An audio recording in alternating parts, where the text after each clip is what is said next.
A warm welcome to everyone, online as well as here in person at the Sustainable Development Goals Pavilion here in Glasgow at the UN Climate Change Conference, COP26.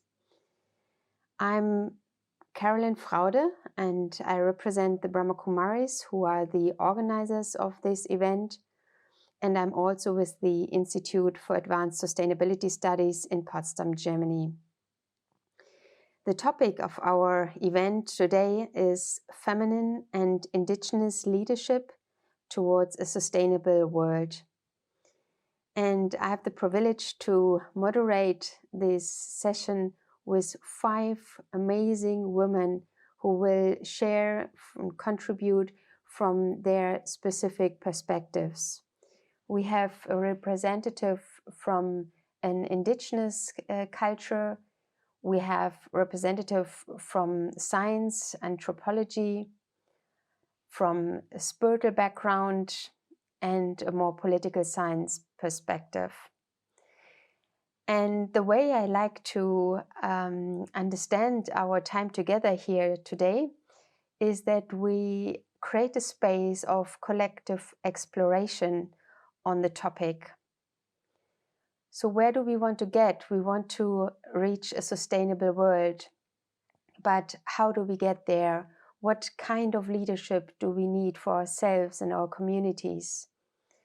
And the terms feminine and indigenous leadership point towards certain qualities and ways of thinking and working, which we understand we need to cultivate to get to a sustainable world, because it's not only understanding how and from what a sustainable world is being constructed, but even the way of how we lead to that, to these different systems, need to already incorporate these qualities. And now I'd like to welcome our first panelist, Professor Emma Gilberthorpe. She is working for the University of East Anglia, and the majority of her work has focused on social, economical, political, and environmental impacts of mining and oil extraction in Papua New Guinea. So Emma brings in a lot of experience with different cultures, working in several countries from the lens of an anthropologist. So Emma, I'd like you to start and share your perspective. Thank you. Sustainability goals and even goals around big global challenges like climate change is to learn how Indigenous peoples engage at that level. And one of the most important lessons that I've learned as being an anthropologist working with Indigenous peoples in Papua New Guinea, and from this project that we're working on, is that this notion of connectivity that you'll hear from the other participants in this panel, this notion of connectivity between human and nature, so human and place, is obviously something that we're becoming more and more familiar with. But what I've learned as an anthropologist, is that this notion of connectivity between humans and the natural world also exists at a much more external level, so at the social level, at the political level, at the economic level. So in the social, economic and political spheres, there's also this notion of connectivities. So everybody has a role. So the women's voice, for example, you may not assume that the women's voice is there in the political sphere. You may not assume that the woman's voice is there in the economic sphere, but it is there. It's more of a silent voice, but it is there and it's playing a part. So women are now questioning, our voice was there and now our voice has been completely silenced. So we're not having any input, and why isn't anybody listening to us?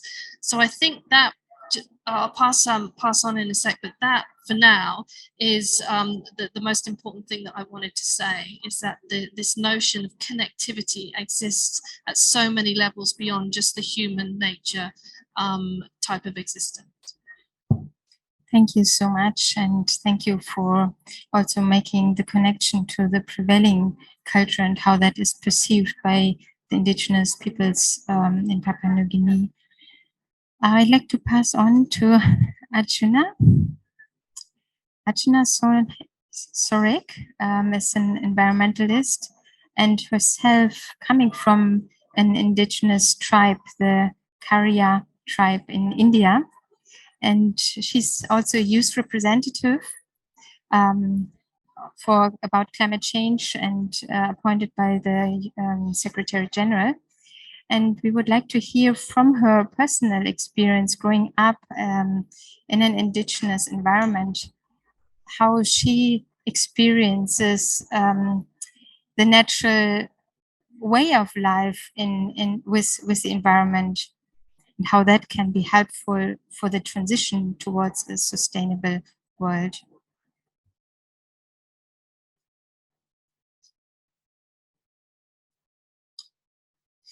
Johar everyone. My name is Archana Soreng and I belong to Khariya tribe from India. I'm so happy to be here at this session because I feel the theme also has about feminism and also has indigenous communities. I think this combination and this thematic is really, really crucial because often when we also talk about feminism or feminine approach, we need not always have the indigenous peoples on board. And similarly, when we also talk about indigenous communities and local communities, there has been often chances and instances when we do not have women and feminine approach on board. So I would like to thank you all for organizing this really important session. And talking about myself, my journey, and also how I see and my community sees nature is that my surname Soreng means rock in my own tribal community, in my own language, which is Khariya tribe. There are other surnames of my community members like Ba, which means wheat. There is surname called Kiro, which means tiger. There is surname called Kerketa, which means bird. There is surname called Bilung, which means salt. So the reason behind telling the meaning of the surname is that for us indigenous communities, nature is a source of identity, culture, tradition, language, and a livelihood. And in my worldview, we see nature as we see us not mere part of nature, but also we see in my worldview, we also see that we indigenous communities are not mere part of nature, but also nature. And when I say about this, we have also been feeling and also see nature as mother. When I say nature as mother, we also see that how nature has been protecting us and is providing us shelter. And at the same time, nature is also providing us food by a forest-based livelihood and the forest produce. Nature is also providing us medicines through our indigenous healthcare practitioners. Nature is also giving us blessings in our many important journey of our life. We have many festivals, we have many ceremonies which is related to nature. And this is something which even mother does. So nature we see as mother. And at the same time, what are we doing for our mother and how we are taking care of our mother? So we as indigenous communities have been also protecting and preserving nature, and we have a community led forest protection practices. We have the governance institutions and the governance structures in our own communities members, where we have been making sure that we go every day patrolling to the forest, making sure that the timber mafias or the community members or other invaders not only harm nature. And at the same time, our way of living and the worldview of nature is something which we don't see nature as a commodity, unlike other communities, but we see nature as part of our family and our own life. So I think what brings down to this session is what is the worldview, what is the perspective, and how we see nature is really important. And that is what brings down to the perspective of feminine approach, and that is what also brings down to indigenous approach. Now, what I shared about is also I would like to emphasize more about one of the practices of indigenous women in my region. In 1980s, in my region, in Niagara district of Odisha, there was a lot of deforestation happening in the area. The men were protecting the forest and preventing it from the timber mafias and others. But at one point of time, there was a lot of struggle and there was a lot of conflict amongst the outside people and the men of the village. And then they were like, okay, we need the help and support of women in order to protect the forest. So by then, they requested the women to take the leadership and protect the forest. At one point of time, women realized that why are we in the forefront? Are we being used to be in the forefront to protect the forest and nature without being given the decision-making powers and leadership? And that is when women resisted and women asserted that we are protecting nature and we are taking care of nature. So we have to be in the leadership. We have to be taking front line, because you cannot only ask the women to protect the forest and not give the decision making powers of governance structure of protecting the forest. And since then, women have been asserting in and protecting it, the village as well as the village forest. There was a lot of deforestation, but it's been 30 to 40 years now when we have seen the entire landscape has changed. Earlier, the 30 to 40 years ahead, when there was deforestation, when there was rain, there was soil erosion, and those soil erosion used to be deposited in the agriculture lands of the communities, which was affecting their livelihood, which was affecting their agriculture practices. But now, women have made sure that that is not happening, and because of the protection, now what is happening now, how is the practices? So every morning women get up early in the morning around 3 a.m, cook food, clean the house and take care of the family, and then take the stick and go to patrol the forest. Now this practice is called Thenga Pali. Thenga means stick, Pali means turn. So women, like around 4 women every day from the village, go to the forest, taking the stick, walking across the forest, making sure that no one invaders or other communities are coming and destroying the forest. Entire day they are going to the forest and protecting the forest. When they come back in the evening, they give those stick, they keep the stick in front of the home of the next women. So in that way, it is a rotational way where all the women of the villages are participating in this Thenga Pali practices of forest protection. Now, I would like to end my intervention with the question. It's like, are we calculating the labor of the indigenous women who are leading the space of forest conservation and who are in the lead of climate action? I don't see that the labor is being counted. And this labor is not only in terms of work, but it is also important to emphasize, are they women safe? And I think that is when it is really important to emphasize that indigenous women are leading climate action and biodiversity conservation. What is the least can be done to make them secure and protect them? I think one of the most important thing is to support their worldview, respect their perspective, and also recognize their rights over the land, forest, and territories. Because the example which I gave about the women leadership, they may not be able to continue to do so if they are being evicted from that place, if they are being displaced from that place. So it's really important we also ensure that there is safe and enabling spaces of indigenous women and leaders who have been taking spaces in the grassroots levels. And that's why if I see my journey, I would like to say that for me, climate action is reclaiming spaces in climate action discourse, because for us, indigenous communities and indigenous women, we have been leading in the climate action discourse, but we have not been acknowledged and our contribution is not recognized. And that's why I would like to say, make indigenous communities leaders of climate action, not victims of climate policies. Thank you. Thank you so much, Archana. I think we already could hear from the two speakers some patterns and values about this approach. Like we heard connectivity a lot in the beginning.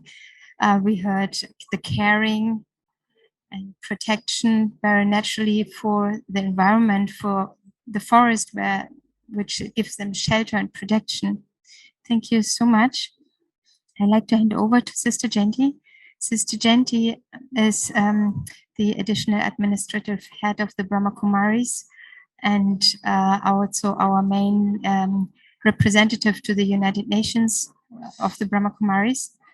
She has been with us at the climate change conferences since 2009 and bridges beautifully the worlds between East and West and spiritual and political arenas. Thank you for being here and thank you for sharing.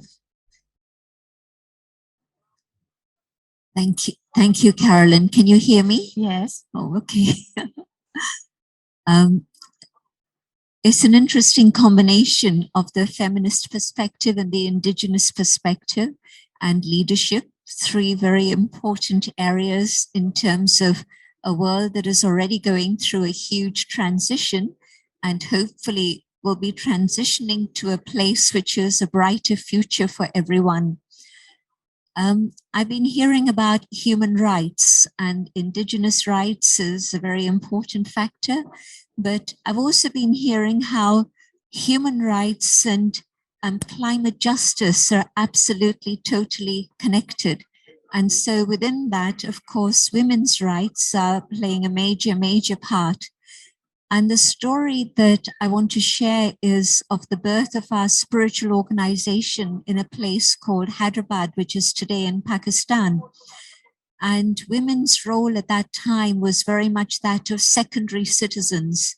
And even today, if anybody's walked down the streets of Karachi in recent times, just as I have, you see very, very few women on the streets in Karachi. It's just not done. They're not really expected to be there at all. So invisible is the word. And within this sort of setting, the founder, a man called Dada Lekraj, he had a vision of a better world. And to his mind, it was very clear that only if there could be a world in which women had equal rights, could there be a world of justice and peace and harmony, which was the vision. And he then decided to have a community grew up around the teachings he was sharing, spiritual teachings. And he decided that out of that group, it would be women and young women. A lot of young women were there. They would become the teachers and leaders. And that is now part of our constitution. So right from the mid-30s of the 20th century to today, our constitution states that the administrative heads, etc., have to be women. While the founder was alive, it was fine. It was very easy and it's an organization that caters for men and women. Women leading a women's organization in religious, spiritual terms has been known for a long time. You have a mother superior in a convent and so forth. But to have women leaders within an organization, a spiritual organization that caters for men and women is even today very, very unusual, especially an organization of our size, which now exists in 120 countries. And in 1969, and by then I was already part of the movement, the founder passed away. And the leadership mantle came on the shoulders of a woman who was at that time 49 years old. She was able to hold the community together, but also able to expand the community to the point where from 400 centers in India at that time in 1969, it became 8,000 centers by the time she left in 2007. The figures just give you an indication of the sort of work that was going on, plus the expansion in 120 countries. How did she do this? There were two specific things that I would like to mention in terms of leadership. One was her humility. She never considered herself to be the chief or the head of anything. She never used that word for herself. So there was a huge amount of humility, which meant a lot of listening, a lot of understanding of the needs of others and being able to serve them rather than be a leader on a pedestal. But secondly, she had this gift of collaboration. And so what she did was create teams. And so there was a team that she created of her peers and equals, and they were all involved in the decision-making process. If you have one leader whom everyone respects, and this man had played that role, and he was very charismatic. I had the good fortune of meeting him many times through my teenage years. But when that one leader passes away, then to bring a team together with your peers who are your equals, because they were all part of that original community, it could have been quite challenging. And the way that she did it was through collaboration. And so bringing a team together was of her equals was one thing, but she also created teams in many other ways in terms of the running of the headquarters and many other ways. So I see that this idea of listening and humility, but also collaboration, has to be the way of leadership for the future, because it is the only sustainable way. You can have an individual who has a fantastic personality, but they'll have a limited lifespan. And today, I don't see anyone with that sort of capacity around me in the world at all. It's sad to say this, but that is my perception at this moment. I could be wrong, but for the future also, I see how when there's collaborative leadership, and yes, there's an individual who really is respected because of their qualities of humility and walking their talk, a person who people can trust, a person who actually fulfills the promises that they've made, a person who puts the well-being of others in front rather than their own ego. All of these are very definitely qualities of not just women, but they can be the qualities of men and women, but just describing the qualities of leadership that's needed at this moment as we move forward. So I've had the good fortune of experiencing all of this, but I also know that all of us together moving in that direction can create a world that's a better world for all, with justice for all. One final point I want to make is about 20 years ago, before it became fashionable to think about renewable energies, and it was still an odd idea, people in our organization could see that Rajasthan, where we have our headquarters, has an amazing resource of sunshine 9 months of the year. And so there was a decision to start moving into renewable energies. And at this point of time, I think we're the single largest user of renewable energies in India in terms of large scale movement, but not just for ourselves, but the policy has always been that the spiritual teachings are completely free of charge, but also the research and development of the energies of renewable sources, that also has been made available to other organizations and industries also free of charge.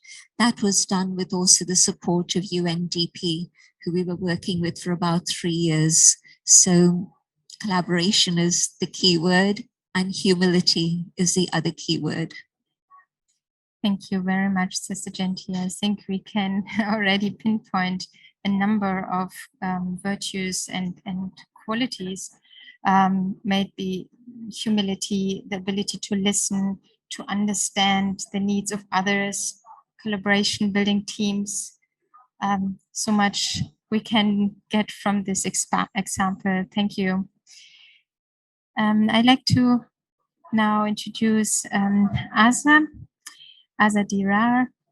She is a PhD candidate at the School of International Development with the University of East Anglia, and her focus on her PhD is the land property adaptations amongst the Manisar people in northern Sudan. I'd like to hear from you. What have you learned in your work? Thank you so much. I'm very honored to be here sharing a panel with such amazing women.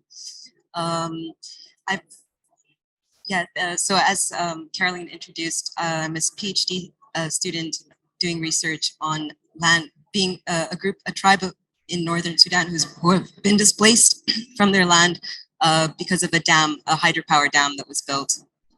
And the group of people, the Manasir, they resisted being resettled into government-built sites, which were far away from their homeland, far away from the river and their way of life. So it really would have been, to accept the resettlement would have been accepting a completely different way of living, and what the government tells them is development. But to them, they saw this life that was being offered as impoverishment. It's living in concrete buildings away from nature, the source of life, water, the river, which was the source of life for them. So they resisted, and it was a really peaceful movement, a long drawn out peaceful movement to fight for development on their terms, or resettlement on their terms. And the long story short, the sad version of it is that they didn't get the government support, but the beautiful story is that they built their own resettlement villages along the reservoir, and they adapted to the land. They adapted their lifestyles along the reservoir. So yeah, I think one of the main and the most important things I learned from the Manasir is that you belong to the land doesn't belong to you. And this is something that they have a saying that the selling land is like blasphemy. You can't sell land. And to them, yeah, it's like selling your child to sell a piece of land. So this vision of development, which sees land as a commodity, is yeah, something that doesn't sit well with them. But I also feel like we have a lot to learn in that way. Belonging to the land, how you treat it differently. You're a custodian of it and you respect it. It's your mother, it's your child, it's your family. So that way of relating to the land informed their resistance. And yeah, I'll just say a few more things of some things that I heard said here. This I 100% agree with Arjuna's. The most important thing we can do is support the worldview of Indigenous people, because there's yeah, a lot we can. Sorry. Oh yeah. Yeah. Thank you. Okay. I'll wrap up there. No, please. And I loved what you said about belonging. I think you hit a really, really key point here, and I will ask you on that later. But please go on. Yeah. And one of the most important reasons for the Manasir resisting being moved is also this continuity, this time. So it's the land of their ancestors. And so they want their children and grandchildren to belong to the land like they belong to the land. Sorry. So it's more, yeah, an identity, like who they are, their being is tied to the land. And this is something which modern development doesn't really see, doesn't understand. And we need to learn that from them. Thank you. Would you say, Asana, that the lack of belonging and turning that around, realizing again with the connectivity would be a key? And what does that really mean to you, belonging in that context?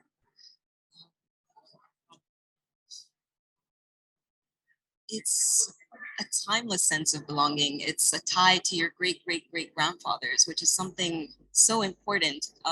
So I am originally Sudanese, and the first question I'm asked is where is your tribe from, or where are your people from? And it's like, yeah, it's a temporal and spatial belonging. This is what I get, and it's something that cannot be re-established if it's lost. So being displaced from their land for the Manasir would be a loss of belonging. And they draw on the experience of the Halfa Nubians who were displaced by the Aswan Dam. And the cultural trauma and the loss of that displacement of being moved from their land still persists, and it's a painful inherited memory of this displacement from their land. So yeah, I'm so curious about this concept of belonging, and I want to explore it in my own life, because I feel every human being has this longing to belong. But yeah, sorry, I don't know if that answered your question. I'm very touched. I think this is one of the threads we want to go on with. Thank you in the second round. Yeah, I'd like to now invite a good friend of mine, Lisa Plattner, whom I got to know when she was a young student. And I invited Lisa to this panel because I could see that she, in her being, has two very different sides, and I could see an amazing ability in the young woman, which I got to know many years ago, of sensing what's in people's hearts, what's like the right thing to do, like an intuition. And then on the other hand, studying in Sweden and traveling the world, discovering the academic Western world, and how this often was a challenging contradiction, you can even say, of two worlds not being connected to one another. And I would love to hear about your personal journey on bringing these two worlds together. Thank you for accepting to be here. Yeah, so it gets a bit personal here now. Thank you so much for sharing this space, and I'm very touched. So I grew up on a farm, so I have this nature alpine girl in me in the midst of the Alps. So I'm coming from Austria. I'm coming from Tyrol. I don't know if you heard of that region.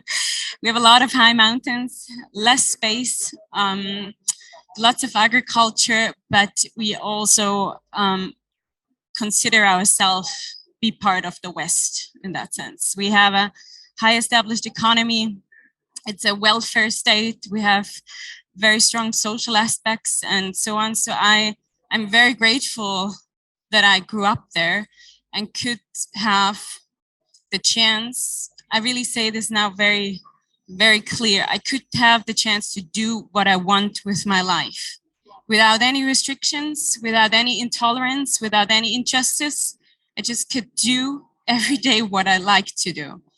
And which is the absurd things that we experience now in Europe, especially with young people, that the paradox of choices is arising, which is really, really strange, because we have so much possibilities and we have all the technology. We can do what we want, and we are not happy. And that made me think a lot throughout my path. So I consider myself a very motivated and optimistic person, but I ended up in the climate sphere. So there's a lot of pessimism and a lot of injustice happening. So coming back with a background of a political scholar, focusing on geopolitics, very hard stuff, very driven stuff by mostly men and ego. And that doesn't mean that men only have ego, but there is so much ego in the space that you consider yourself with them, that there's less heart, if I can say this in this circle now.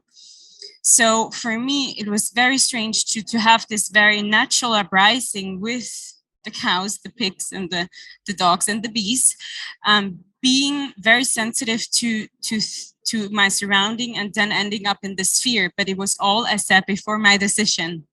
So to grow in this, and even attending climate change conference on an annual basis, where you have this momentum that the whole world melts together.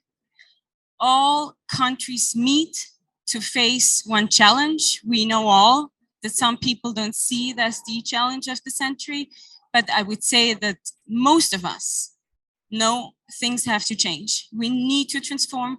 We need to go in the direction where everybody is capable to follow their personal path. I really want to argue, or I really want to emphasize that the personal path, what is that? Is it that what we want to do, or is it that what we feel to do? And I think the feeling part must be more in the center of this whole discussion.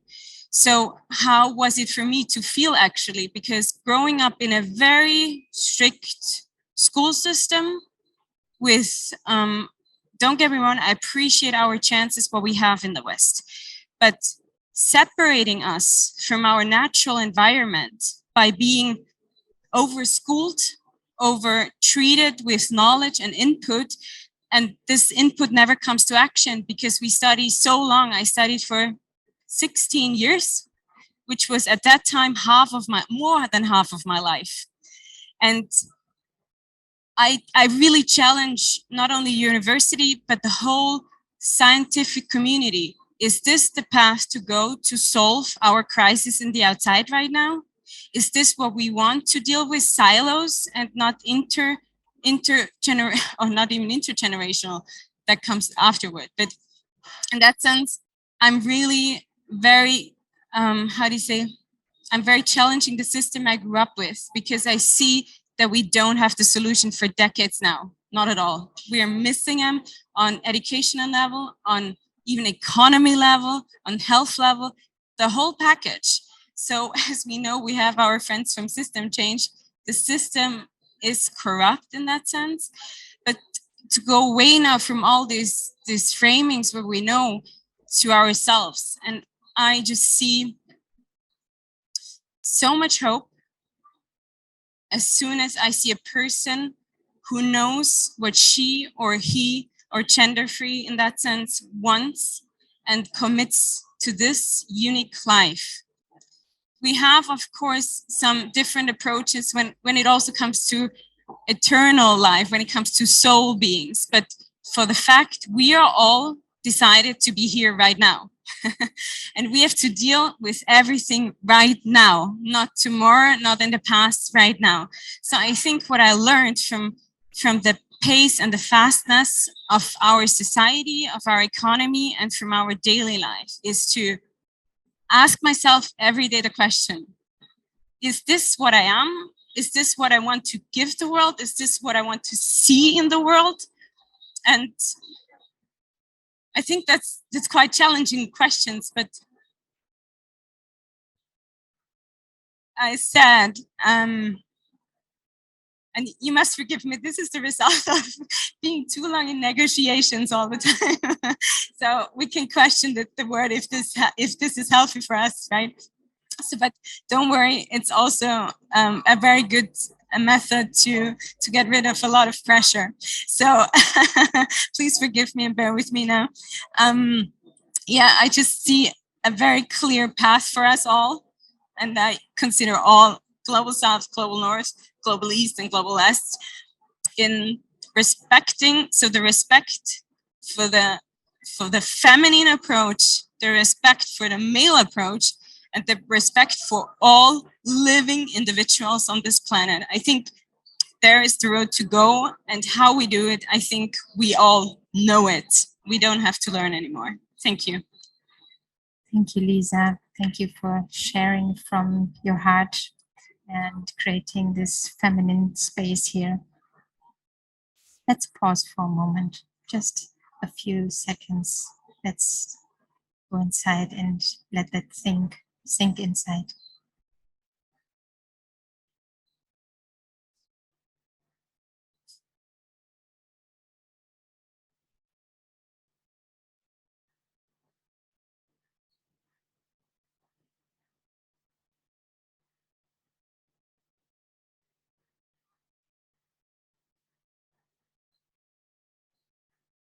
Thank you. I'm going to go to the next round in a bit. Just wanted to check in with the audience who is in person here. We cannot manage the online, sorry. Is there a question? Is there a short statement anyone has urgently? We don't have much time to have a kind of longer interaction with the audience, but I just wanted to check in with you if there is something on your heart which you like to say or ask. Otherwise, you can give me a note as well. Thank you. Sister Jayanti, you have the mic already. What you you're holding it? Only by default. Yes, no problem. We can enter into a conversation now. A lot has been shared, personal, global. What would you like to add to the conversation? And then we can just go around the line. Where do you see where we can come back to something simple, clear, deep, which can guide us the way, navigate the way through all this complexity? I think the issue of belonging that was touched upon earlier is a very, very important aspect. And when I heard your question and then the response, my sense is that the world today is so filled with uncertainty that I don't know that if I can actually just belong to one part of the planet. Climate change has brought a lot of things into focus, and I'm thinking about the small islands in particular. I'm thinking about the flooding that happens in Southeast Asia, all over that area, Bangladesh and other places around there, Sri Lanka, southern India. And so if my identity is only with that sense of belonging to the land, then I face a very challenging future and maybe one of great turmoil and sorrow. But translating that on another level to young people, and there's so much mobility in the world. I personally was born in one place, came to stay in another place, and it was a transition that wasn't so traumatic. It's difficult. I suppose when you're younger, it's not as traumatic, especially if your parents are with you. So there's an anchor there.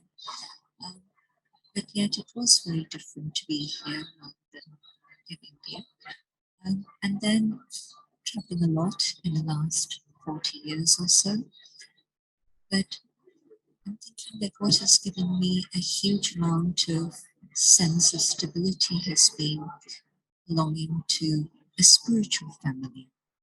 I don't just mean my community, but being able to see the whole world as my family. And that sense of belonging means that wherever I've gone, and I used to travel to places where I knew nobody, literally nobody. I'd had maybe, and in those days there were no emails and WhatsApp phone calls, so communication was just on paper trail. And maybe if I was about 25 when I first started to travel to new places on pioneering expeditions, in a sense, to meet people and then establish centers, etc. But because this was deeply instilled in my awareness to see everyone as that inner being of light, seeing them as my family, that I was able to do all of that without fear. And there was always that sense of respect and love, because whatever you put out is what comes back to you. If you put out fear, then there's all sorts of other reactions that you face. But if you put out respect and love, then I would say 99% of the time, this is what you get back in return. So this idea of belonging can be in so many different ways. And I think the more we cultivate this inner consciousness of the human family, and for those who are people with a faith, and 80% of the world's population do have a faith tradition they belong to, there's a divine being to whom you also belong. And so that's made a big difference in my life, and I think that that's what I would offer anyone who's searching for that identity of belonging. Thank you so much, Emma. Thank you. Yeah, I'm also going to just touch on this idea of belonging as well, because having worked a lot with mining communities who have been forced to move, like Azza was also talking about, and as an anthropologist, obviously I'm aware that as a species we are incredibly adaptable. The human species is incredibly adaptable, and that's how come we've survived so flourished as a species.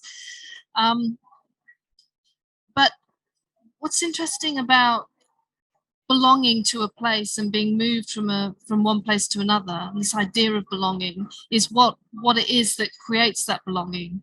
What you spoke about an anchor, for example. What's the anchor? What is that thing? Is it people? Is it family? Is it the environment? What exactly is it?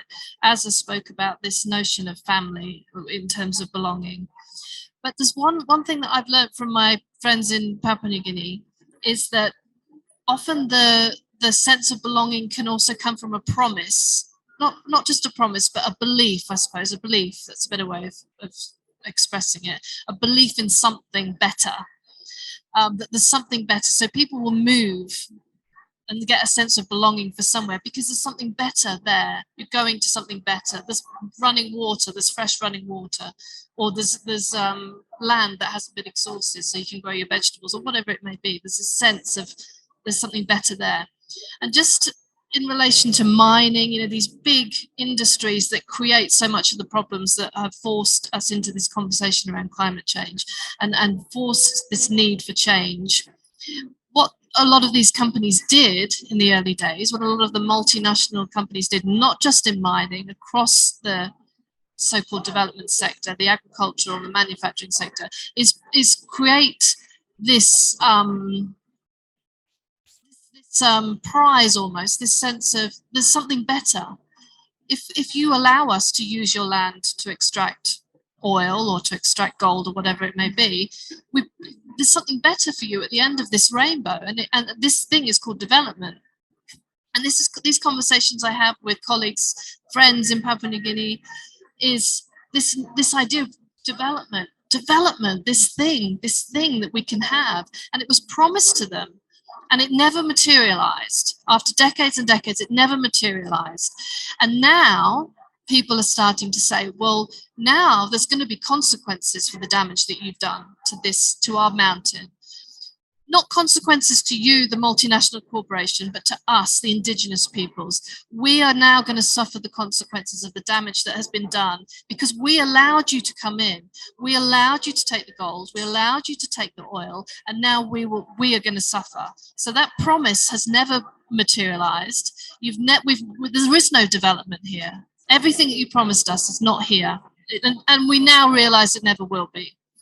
And now, of course, there's other reasons for this not happening to do with climate change. But now come the consequences, and what those consequences are, people are really starting to become quite frightened about, and quite scared about those consequences. So there's real tension, I suppose, between what people's expectations are and this notion of something better, and where that conversation comes from in the first place, and then the consequences of that, which we're really seeing with climate change and the climate change debates and the impacts of climate change around the consequences of what we've done, and now we have to face it. And we can learn a lot from Indigenous peoples about how we actually engage at that level. Thank you.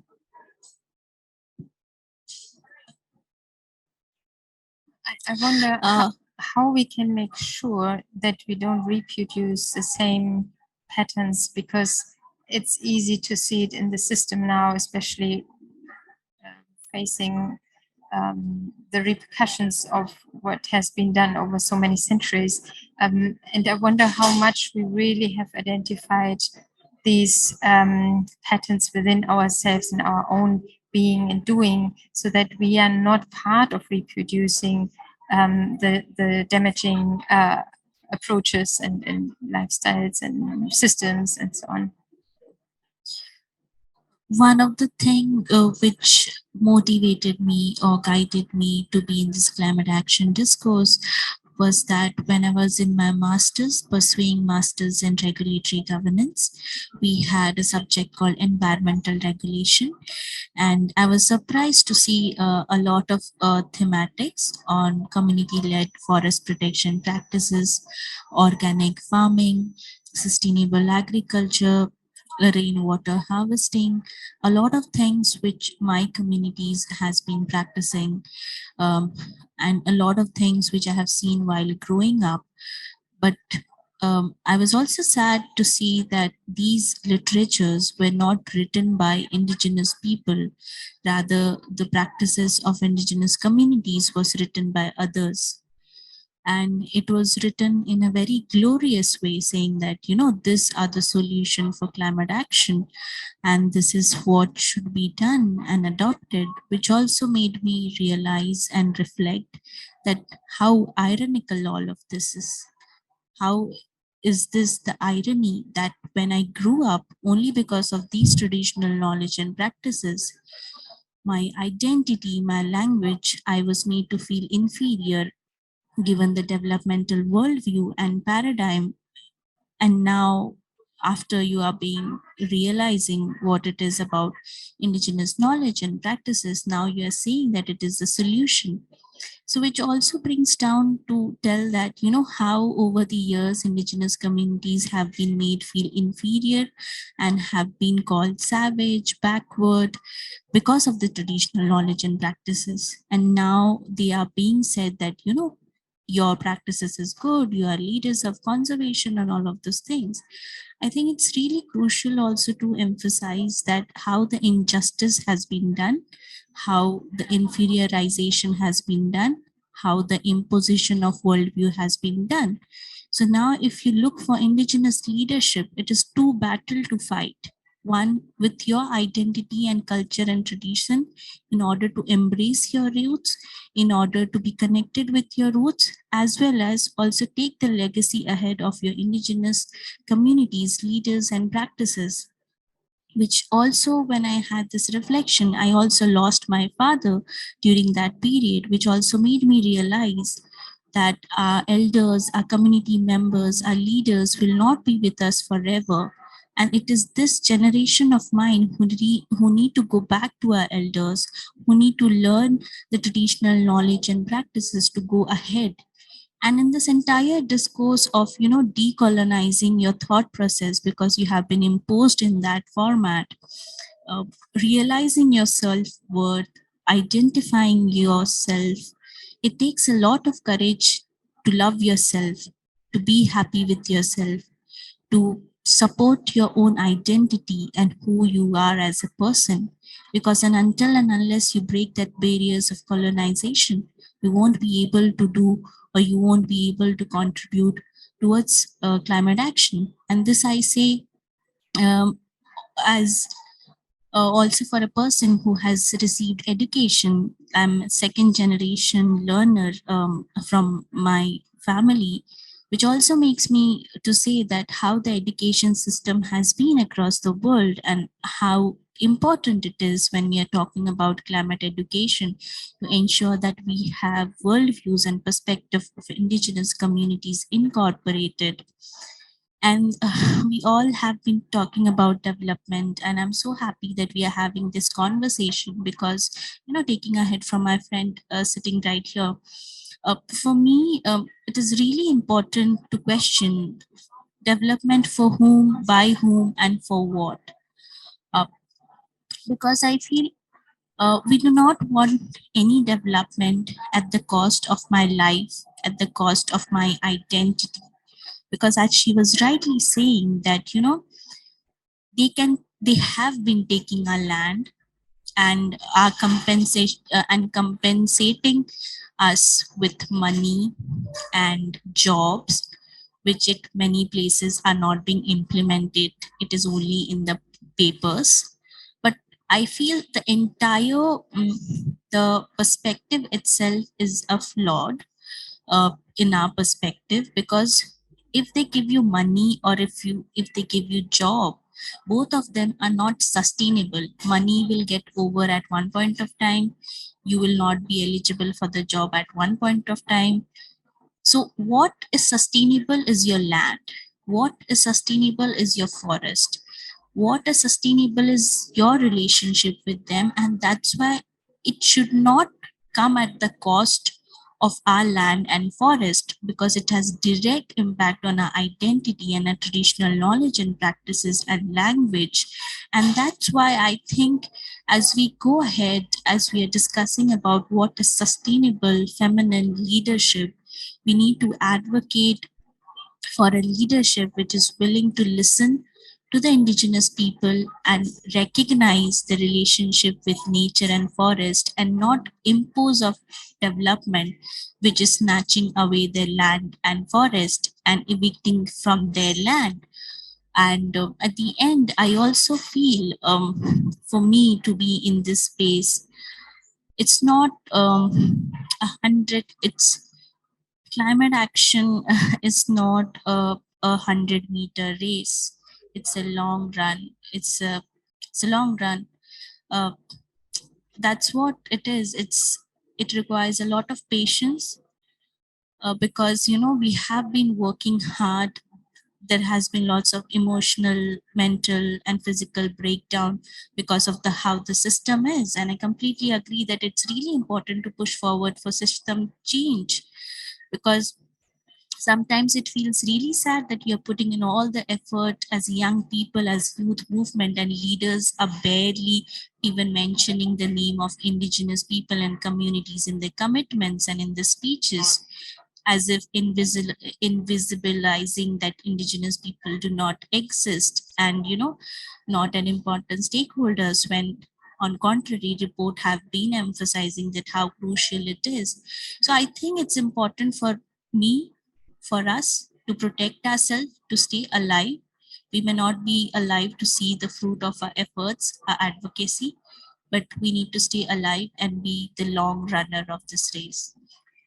I would like to say thank you on this point, and just to share two observations or points I'd like to underline. You were talking about the inferior citation, which I think have women as well as indigenous peoples and other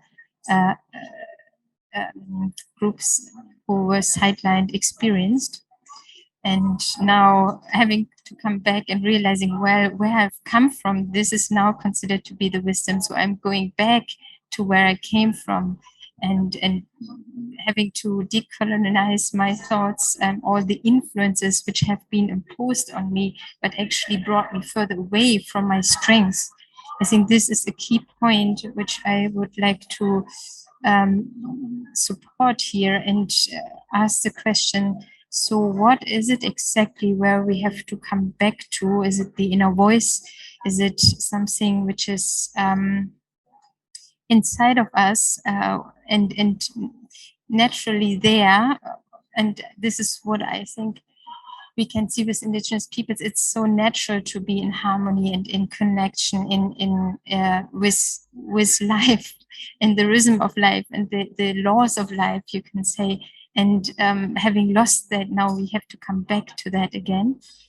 The other point I like to highlight, which has been said, is the aspect of timeless and being independent of time and space, since climate change is on the move, is happening. And we know already, we have probably, many of us have to move, and how can we anchor ourselves in something which is not the physical space. Sister Jayanti mentioned something about that with the outlook of connecting with everyone as a family, as a spiritual family. You have given other examples. I just want to highlight here and would like to, because we have only a few more minutes left, to maybe add on those two aspects. Thank you, Azna. Thank you. I was really inspired by what I've heard, especially from Sister Jyoti and Lisa. And you ask, what do we come back to? What is that thing that we come back to? And I just want to say one thing about belonging. Like, it's a lifelong struggle, like to find where I belong. And I notice, like, I've always found the world of human beings very harsh, but the world of nature very welcoming. And like going not that long ago, a few months ago, I was in a place where I was aware that I was a stranger. I was an outsider, entering a community. So I went for a walk, and there was this overwhelming sense of belonging. that was welcoming me from the trees. And it sounds crazy, but it felt like it's impossible to be a stranger to nature. It doesn't matter what part of the world you are, it's the same nature. It's the same home. So I've also lived in 3 different places, like a third of my life, equal parts of my life in 3 different places. But I do feel like I belong to the world of nature. And I do feel a spiritual brotherhood with all people, like as a family, a human family. And so what do we need to come back to? I love that you said we do know, everybody knows. We just need to listen to it. And so we have a lot to learn from not only Indigenous people, but all ancient spiritual traditions, scientists as well. There's a lot coming from systems thinking, like science is now showing how we are connected. So it's not, it's just this new paradigm that we're stepping into. And I'm very, very honored and grateful to be here with such amazing people. So I have hope. Thank you. Lisa, would you like to add your final words from your side? Try without crying. Yeah, I think even in this round here, to feel the deepness of the whole conversation is just so wonderful and gives so much hope. So in the deepness of ourselves, I think we are all Indigenous in the sense of that where I come from, there's so much culture, tradition, religion, so many things laying above each other, where we need to find the ground, the basis of itself. So, and there's so many names for that, but just to think about that in the roots, we are all coming from the same spot in a sense, and we are actually, of course, we're in an environment. We are now also in a very technological environment in some countries, or even cities or villages. But at the heart is the connectedness and the sense of what is my role in this environment and why I'm here to actually play this role. So I think this is a very philosophical question. But at the end of the day, it is for me crystal clear that we are all somehow connected. Otherwise, so many things that are happening now in the past 2 years are not explainable. So I think the simpleness of all this, I think that's what we have to value and appreciate. And I'm so happy that we managed throughout the discussion to reach this level, wherever it is, but it's the common ground. So thank you so much. Thank you all. We have 6 more minutes, and I wonder if I would like to take the hand mic, and just go around the audience and hear one word from what you're taking or feeling, if you like to. And then we will also close with a few minutes of meditation. Spontaneous, what are you taking, one word of feeling? I think the spiritual bit, it kind of made me feel very welcomed. And, you know, I come from a society where there is a lot of stigmas for girls in general. So, yeah, I think I would take that, and I'll probably connect with Sister Jayanti at some point. Thank you. Well, I guess inclusion might be the word to use, especially that this is what we ultimately seek for. Because without an inclusive word, we won't be able to connect, and we will lose that sense of belonging. Thank you so much. And indicate if you don't want to say something. Thank you. Thank you. I think the idea of belonging and the different layers and dimensions of that and connections between people and nature is what I take from. Thank you. Authenticity of conversation, which can be boiled down to one word of integrity. Thank you. Integrity. Inspired, and the penny dropped in a way for me just now, thinking that we don't have to know the solutions. We can have a more feminine approach to solutions. And that really is based on belonging, connections, collaborations, and all these things, humility that we spoke of. Thank you. I think harmony. Yeah. Where are you from? Oh, China. Thank you. What comes to me is fire. I think that we are addressing like the all this challenge in a different way. But that I feel a lot, and I think it's really powerful to have these spaces. Thank you. Hi, thoughtfulness. This concept of belonging for me is just a state of mind. Wanted to say something more? The word kuleana, which is a Hawaiian word for reciprocal responsibility. And I hope it's okay. I just wanted to acknowledge what Archana said about passing of her father and condolences and also a recognition. I'm living with Indigenous Hawaiians at the moment, and many of the kupuna, the elders, especially the kahunas who hold the sacred knowledge, are passing, and it's happening at an accelerated rate. And there's a real sense of who will be the holders of that wisdom and knowledge, and how can we all step up? And many, many women are doing that now. Thank you.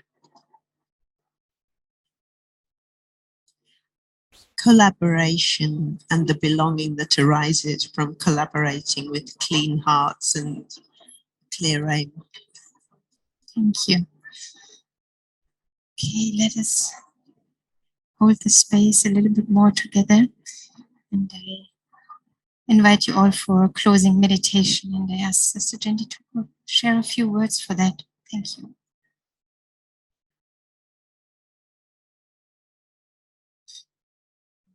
Sitting together as a family, holding that space, not only externally, but also in our hearts. And in this warmth of togetherness, I find that warmth and security within my own inner world.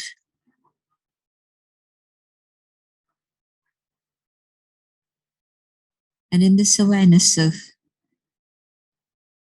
my eternal identity, my spiritual identity as that inner being,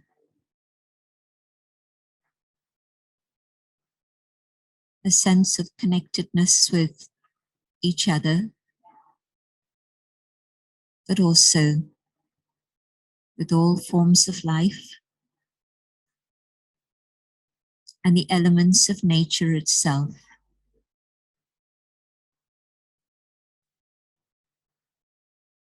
One family, one home,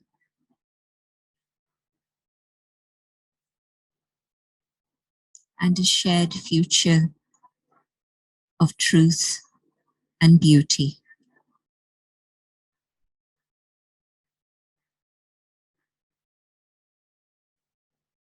I hold this vision so that it can give me courage and hope to move forward.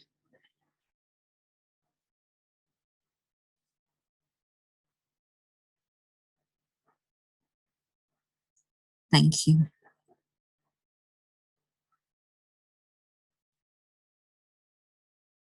Thank you all. I'd like to ask Maria to share little cards, or Ruth. Thank you. And if you'd like to connect with one of the speakers, please do so. Thank you for participating in this event.